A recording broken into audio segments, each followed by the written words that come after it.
فرمایا قرآن پاک کی عظمت کو اور فضیلت کو بیان کرتے ہوئے کہ اللہ تعالیٰ نے آسمان و زمین کی تخلیق سے 1000 برس پہلے سورہ طٰہٰ اور سورہ یاسین کی تلاوت کی۔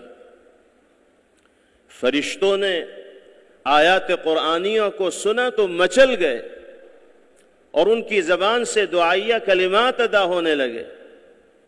نبی کریم علیہ السلام نے فرشتوں کی ان دعاؤں کو نقل فرمایا، طوبی لأمۃ ینزل ھذا علیہا،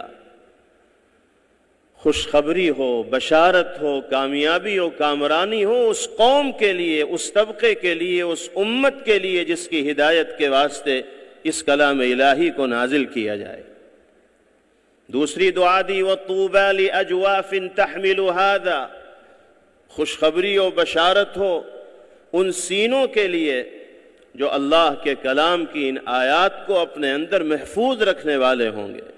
وطوبی لألسنۃ تتکلم بها، اور خوشخبری اور بشارت ہو ان زبانوں کے لیے جو کلام الہی کی ان آیات کی تلاوت کرنے والے ہوں گے۔ جن مبارک اور پاکیزہ زبانوں سے اللہ کے کلام کی تلاوت ہو رہی ہو، حقیقت میں وہ زبانیں بوسہ دیے جانے کے لائق ہیں، چومنے کے لائق ہیں۔ سچائی یہ ہے کہ ہماری ان گنہگار زبانوں میں یہ صلاحیت نہیں کہ یہ اللہ کے کلام کی تلاوت کا حق ادا کر سکیں۔ یہ تو میرے مالک کا کرم ہے کہ اس نے اپنے حبیب کے صدقے میں ہمیں اور آپ کو تلاوت کلام الہی کی توفیق مرحمت فرمائی ہے، ورنہ اللہ کے کلام کی عظمت اور باری تعالیٰ کے کلام کا وزن ایسا ہے کہ خود قرآن میں فرمایا گیا، لو انزلنا هذا القرآن على جبل لرأيته خاشعا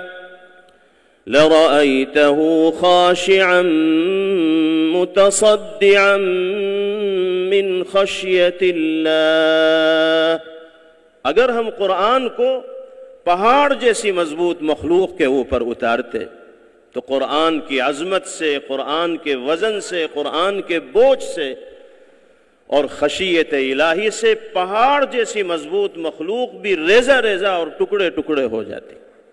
جس کلام کے بوجھ کو پہاڑ برداشت نہ کر سکے، اس کلام کو اگر ہم اور آپ تلاوت کر رہے ہیں اور ہمارے یہ چھوٹے چھوٹے بچے اس کلام کے حافظ بن رہے ہیں اور اپنی زبان سے ادا کر رہے ہیں، تو یہ اللہ کا کرم ہے، اس کا انعام ہے، اور سرکار دو عالم جناب محمد الرسول اللہ صلی اللہ علیہ وسلم کا صدقہ اور آپ کا فیض ہے۔ میرے بھائیوں، ہمیں اس نعمت کا احساس ہونا چاہیے اور کلام الہی کی تلاوت کو اپنی زندگی کا مشغلہ بنانا چاہیے۔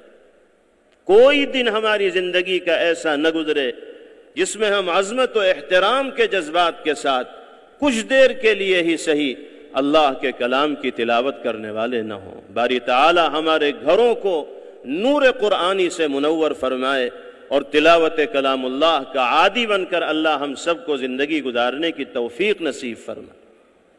نبی کریم علیہ السلام نے قرآن پاک کا جامع تعارف کرتے ہوئے ارشاد فرمایا، کتاب اللہ فیہ نبأ ما قبلکم وخبر ما بعدکم وحکم ما بینکم وہو الفصل لیس بالہزل۔ یہ اللہ کی وہ کتاب ہے جس میں تم سے پہلی امتوں کے احوال بھی ملیں گے، تمہارے بعد جو حالات دنیا کے اندر پیش آنے والے ہیں ان کا تذکرہ بھی ہوگا، اور تمہارے درمیان جو واقعات پیش آ رہے ہیں ان کے سلسلے میں بھی فیصلہ کن باتیں ہوں گی۔ یہ کوئی مذاق کی باتیں نہیں ہیں بلکہ حقیقت بیانی ہے۔ اس کے بعد بڑے جلال میں آ کر نبی کریم علیہ السلام نے ایک جملہ ارشاد فرمایا، من ترکہ من جبار قسمہ اللہ ومن ابتغى الہدى فی غیرہ اضلہ اللہ۔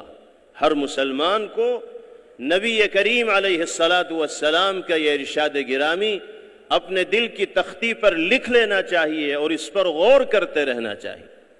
آپ نے فرمایا کہ جو سرکش قرآن کو چھوڑ کر زندگی گزارے گا، اللہ اس کو ریزہ ریزہ کر دیں گے، پاش پاش کر دیں گے، اس کی طاقت کو ملیہ میٹ کر دیں گے۔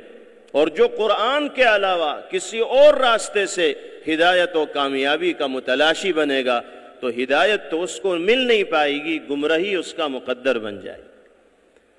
فیصلہ کر دیا پیغمبر علیہ الصلاۃ والسلام نے کہ عزت چاہیے، نجات چاہیے، کامیابی چاہیے، شرافت چاہیے تو قرآن سے جڑ کر ملے گی۔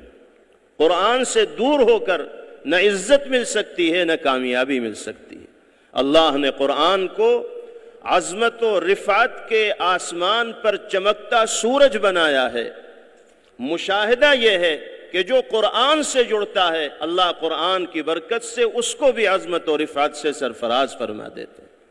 ہم اگر عزت و کامیابی چاہتے ہیں انفرادی طور پر یا اجتماعی طور پر، تو میرے بھائیوں ہمیں قرآن پاک سے جڑ کر زندگی گزارنی ہوگی، تلاوت کے عادی بھی بنیں اور قرآنی تقاضوں پر عمل بھی اپنی زندگی کا وظیفہ بنائیں۔